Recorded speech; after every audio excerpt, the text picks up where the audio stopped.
South Wales, May 6th, 2001. 31-year-old Jason Williams hasn't been seen for 12 days. And he certainly would have been in touch at least by phone. Police arrest 2 men, secure witnesses, and obtain damning DNA evidence. But this is no open and shut case. There was no body. Could Jason still be alive? With the police unable to find him, his family turned to a local psychic. But will the hard science of the police or supernatural skills find Jason first?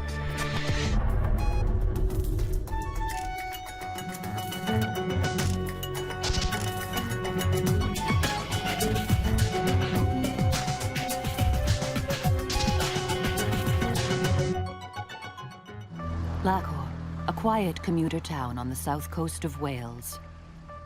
A person doesn't have to be missing for very long before somebody notices. Unemployed father Jason Williams has not been seen for 4 days. His sister Julie is worried by his lack of contact. Jason was a very family-orientated person, very devoted to his son. He was very much a hands-on dad. He certainly would have been in touch at least by phone to speak to his son. So that was when the alarm bells first were raised. Detective Chief Inspector Ken Isaac has lived and worked in the area for most of his life. An area where serious crime is extremely rare. The missing person report in relation to Jason Williams commenced in the village of Lacor. There were general house-to-house investigations and speaking to his family and associates. So we expected from an early stage of the missing person inquiry that he would be found within a week or so. Most missing persons in the UK are found within 3 days. After a week, the police still have no definite leads. The family grows desperate. Leaving messages on his mobile phone for him. Obviously, every time the phone rings, you wonder, is it the police ringing with news? But everybody kept an open mind that perhaps he's gone visiting somebody out of the area. After 9 days and with little information from the police, Julie takes advice from a relative and contacts psychic Sue Evans to see if her worst fears are true. Psychics have the ability to speak to spirit, so that if that missing person is dead, then psychics would be able to communicate with that dead spirit. If she was a genuine article and could do what she said she could do, she might come up with a piece of information that would lead to finding him, so there wasn't any decision to make, really. Right then. Sue claims that tarot cards focus her psychic intuition and will allow her to discover what happened to Jason. I use the tarot like some people use a crystal ball or tea leaves. And it's a way of me linking into their lives and finding out what's happened to them. To me, the tarot is how I communicate with spirit, as well as being able to predict. Out of the 78 picture cards, Sue turns over the image that most strikes fear into those not familiar with the tarot, the death card. The death card means change. Doesn't always mean death, but it does mean change. But because it's next to the moon, which indicates sadness to me, it does mean that there is sad changes around you. This is the Chariot, which means trauma. This is how you feel at the minute, as if everything has tumbled down around you, which is caused by all these preceding cards. And this is the 9 of swords, which indicates stress to come along with this. The cards did show us that there was trauma around Jason, but we weren't absolutely positive as to what had happened. But it does indicate that something has happened. So we'll have to remote view this if you want at a later stage. Usually if people have, as she put it, gone over, she can pick them up fairly quickly. But I think you are always aware as well that there are charlatans out there that will prey on people's grief and make claims that are not true. You know, it's not going to be cut and dried. It's one of those situations that it may take a while to get to the bottom of. Sue says she can sense a disturbance around Jason, but is unable to contact him in the spirit world. This is a ray of hope to Julie that her brother may not be dead after all. 12 days after his disappearance, Sue tries to contact Jason again. She figures that where one psychic has failed, 2 will succeed. She calls upon her sister Kathleen. We're asking Spirit to help us to find what happened to Jason. Sue uses remote viewing, an unproven phenomenon that psychics claim allows them to witness events from a spirit's point of view. We ask for protection and a gold light around us to help us work. When I remote view, it's like watching a video or a television. You see details. You can see the layout of furniture, you can see the layout of rooms, you can pick up the atmosphere, which would lead up to a murder. You can then watch as if you're standing there as a witness. Sue claims she is transported back to the murder scene with Jason as her spirit guide. I found myself in a living room, and there was an older gentleman there and a younger gentleman, as well as Jason. I see that there's a bit of agitation going on between Jason and the younger man. What the psychic doesn't know is that her visions seem to match details revealed by a local man who has been brought in by police after claiming he witnessed the murder. This started as a missing person investigation, and I always kept an open mind. Is this a missing person investigation, or is this a murder case? Alan Sinfield says he was there when Jason was viciously attacked by 27-year-old Richard Davis. Sinfield and Jason were friends. There was a vast age difference, some 20 years. What he told us is that they'd been drinking at his house. Davis and Williams had an argument over the fact that Davis saw Jodie Sinfield's telephone number in Jason Williams's phone. All of a sudden it erupted like a balloon going pop. And there was a struggle. Davis pulled Jason Williams onto the floor, straddled him. And he was just sticking the knife in him in his chest and things in some kind of a vengeful, nasty way. With no apparent knowledge of Sinfield's confession, Sue describes an older man and a younger man in the room with Jason, then a drunken murder.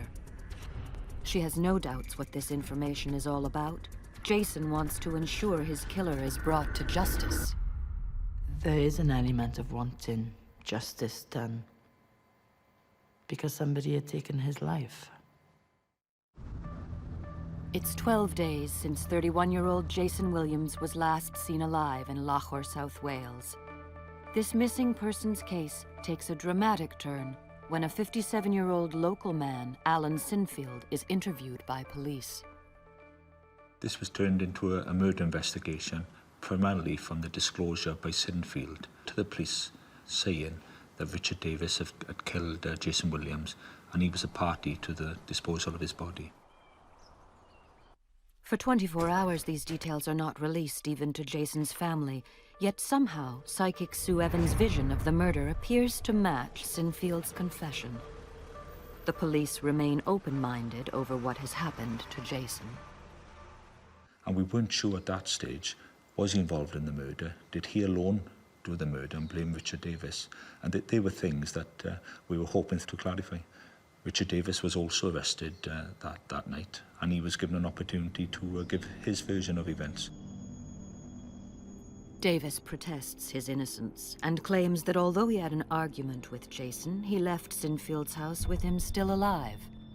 The interviewing officers felt it was a challenge, as if it was some type of game with him, or challenging the officers during each particular interview.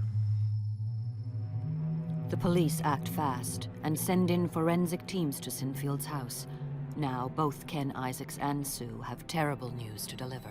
One of the most difficult jobs for me was speaking to the family and telling them that he had been killed. Initially, when we heard that he'd, been stabbed, it happened like probably 2 streets from where I lived. It was very strange to think that all that was going on in such a short distance from your home and you didn't know anything about it. We knew that these people had been charged with his murder, and I didn't feed that information to Sue, because if I did that, I would never be able to know whether she was genuine or not. I have to tell you that I have been in contact with Jason's spirit. and I feel he has passed over. I'm sorry to have to tell you. Sue tells Julie about her vision of Jason being in a room with two men and the drunken stabbing. Her details match the facts that the police have revealed to Julie earlier. With regard to the information she's come up with, the accuracy of it, I can't logically tell you how she could come up with all those details. Jason's spirit also seems to be providing Sue with more clues that could bring his killer to justice. And Jason was pointing out that there would have been parts of the room splattered by the blood, and some had splattered onto a radiator. With regard to the information she's come up with, the accuracy of it, I can't logically tell you how she could come up with all those details. We need to see now what's happened to him since. Julie is won over and approaches the police about working with the psychic, but they refuse the offer. My take on the psychic involvement is that a psychic did not assist the investigation, and to my knowledge, Southwest Police has not used a psychic to help to prove any inquiry. Yeah, I think, police have their hands tied by procedure, by budgets, by professional guidelines and standards. I mean, families are not tied by any of those things. Frustrated by the police's response, Sue and Julie launch their own psychic hunt for the body, led by the spirit of Jason. The key to any murder investigation is identifying where is the attack site and where is the body deposition site. We had an attack site, but we didn't initially have the body deposition site. Without a body, the police could not be confident of convicting anyone for murder. At Sinfield's house, the forensic team have a breakthrough. If we moved back the carpet, and we found there was two large pools of blood, and under the radiator were some small dots of blood. Sue claims she predicted there would be blood close to a radiator. For her believers, this is proof that the psychic has access to the world of the paranormal. Psychometry is a controversial technique that supposedly allows seers to explore psychic imprints of objects touched by victims. Will this help Sue find Jason's body? She calls in her psychic troops. Take a deep breath in. We were asked to sit within the circle, and then I think a photograph and some things of Jason's, like a T-shirt, were passed around. It helps when you have more people in circle, because each person's got a different psychic ability. So all these combined builds up the whole picture. So we saw that the body had been loaded into a van and taken up towards the Brecon Beacons. We saw the body being left very unceremoniously, but there was a tree that the branch of a tree had broke. Are we anywhere near where your body is? Jason showed us a Celtic cross. The unique thing about it is that he said there were 3 of these crosses. And she said, this is near the spot where he was put. I just keep saying it's so obvious. You're missing me. Near there, that's where his body was. South Wales, May 2001. The race to find the body of murder victim Jason Williams is on. Police detain 2 local men, Alan Sinfield and Richard Davis. Sinfield has pointed the finger at Davis, but he maintains his innocence. Whatever they say may be irrelevant. DCI Ken Isaac knows that without Jason's body, a murder conviction is practically impossible.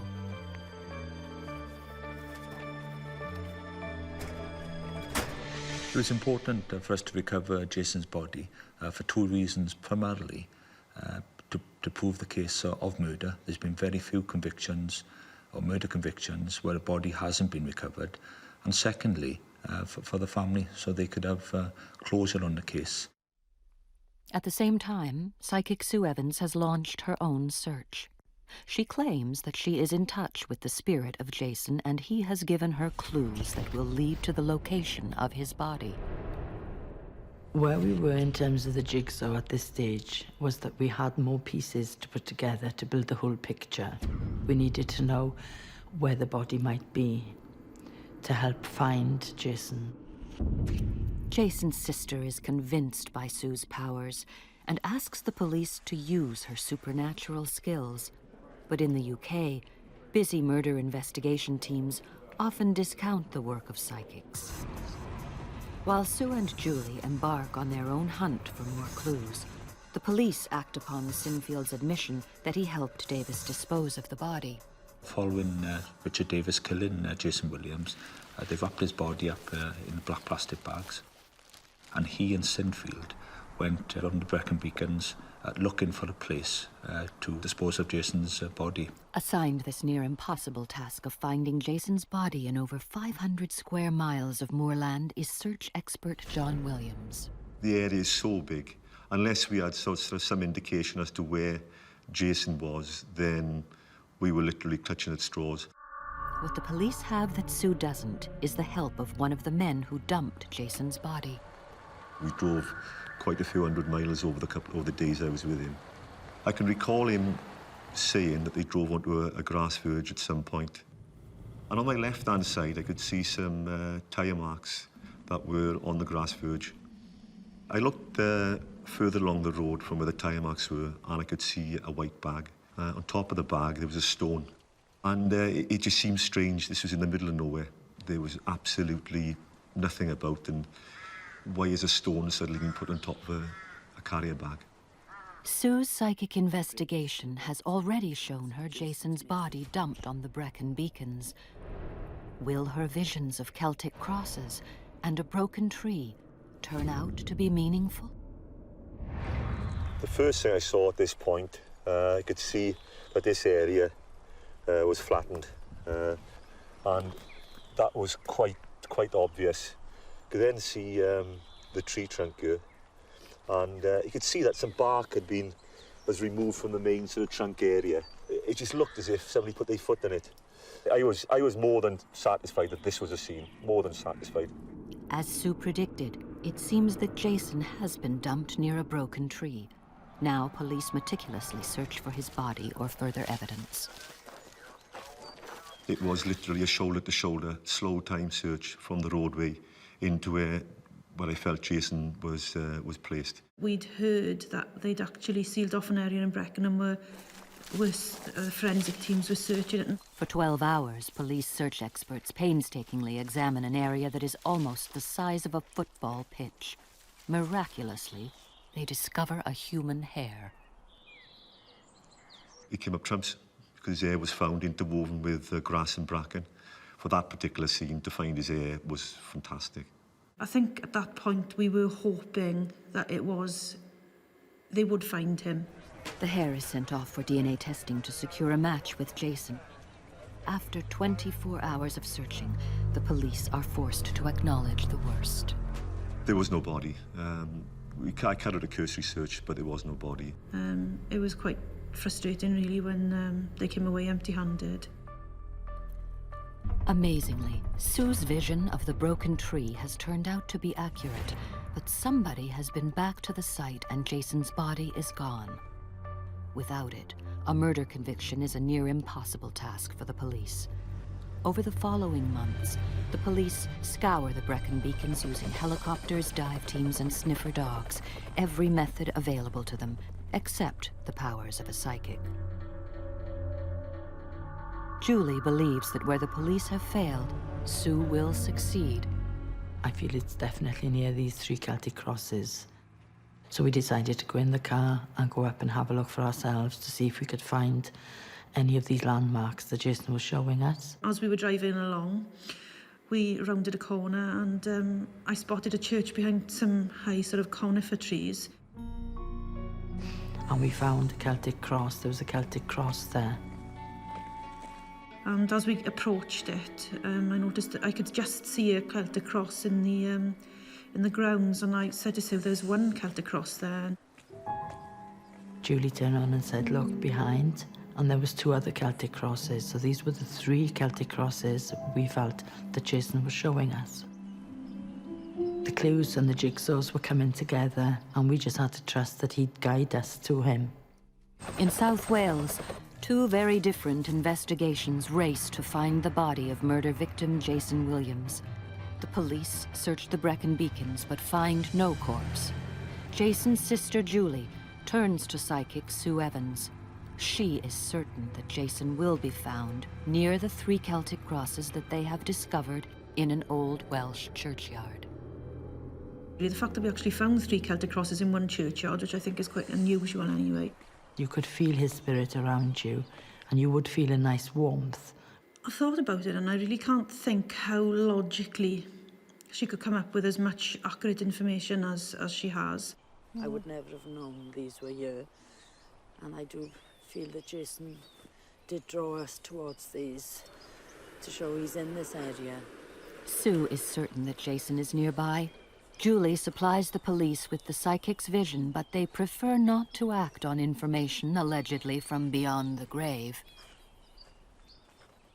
So I'm used to them being skeptical.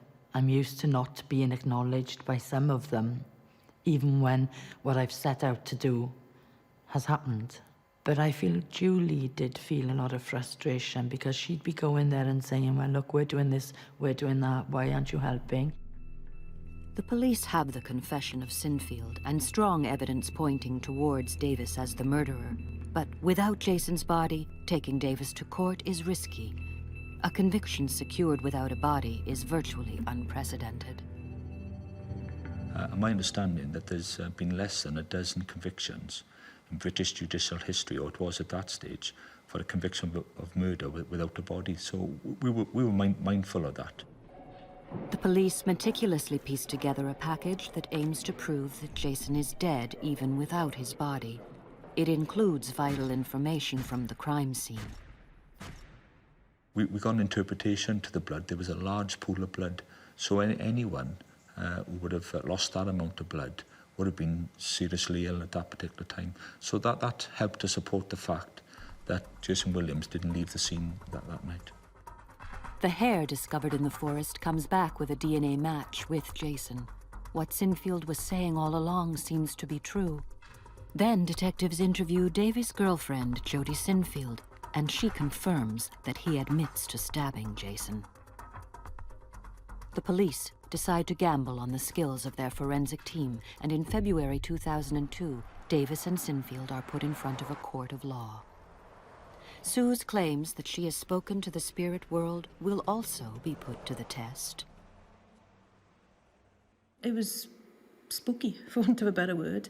As I say, when certain things were coming up, you could actually feel the hairs on the back of your neck going up. Julie claims that Sue continued to provide her family with visions of the murder, including details of the part that Davis played, the nature of the attack, and how Jason's body was moved.